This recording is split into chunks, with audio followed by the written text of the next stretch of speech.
Bom dia! Hoje a gente tem às 10h30 o relatório de arrecadação da Receita para setembro e esse é o evento mais importante que tem para sair no dia. Sim, essa semana tá meio esvaziada. Além disso, a gente tem vários Fed speakers falando ao longo do dia. A gente tem a Lagarde, que é presidente do Banco Central da Europa. A gente tem o Governor Andrew Bailey falando e o Campos Neto também falando. Tá rolando o evento do G20 e vai ter uma cúpula dos BRICS no final do dia. Aquela viagem que o Lula ia, mas como ele teve um acidente no domingo, ele acabou cancelando.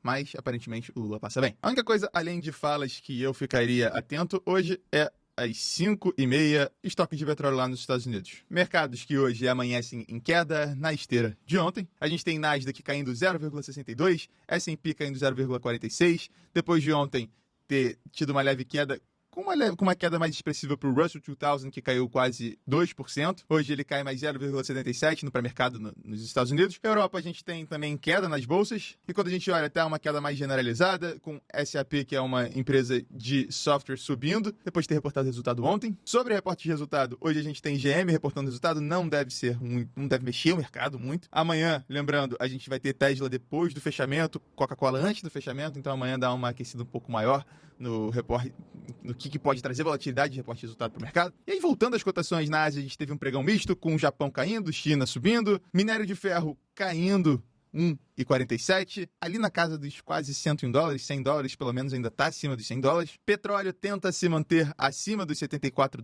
74,50 subindo 0,78. Novamente hoje tem estoque de petróleo saindo às 5h30 nos Estados Unidos. O dólar DXY, ele está aqui caindo 0,06, praticamente estável, mas ele está quase chegando a $104. E devagarinho está subindo, isso muito com o mercado precificando a vitória de Trump, que acaba fortalecendo o dólar. Um iene japonês mais importante, com o iene japonês que está cruzando a casa dos $150. Então o iene japonês se desvalorizando. No último mês já se desvaloriza quase 6% o iene contra o dólar, então o dólar sobe quase 6%. Nos últimos 6 meses ainda tem uma queda do dólar contra o iene, tem uma certa fortalecida, mas eu não sei se você lembra, aquela Black Money de 2024, que quando entrou no radar aquele carry trade, aquela desfazer o carry trade, que foi muito ruim pro real naquela época e para os mercados gerais.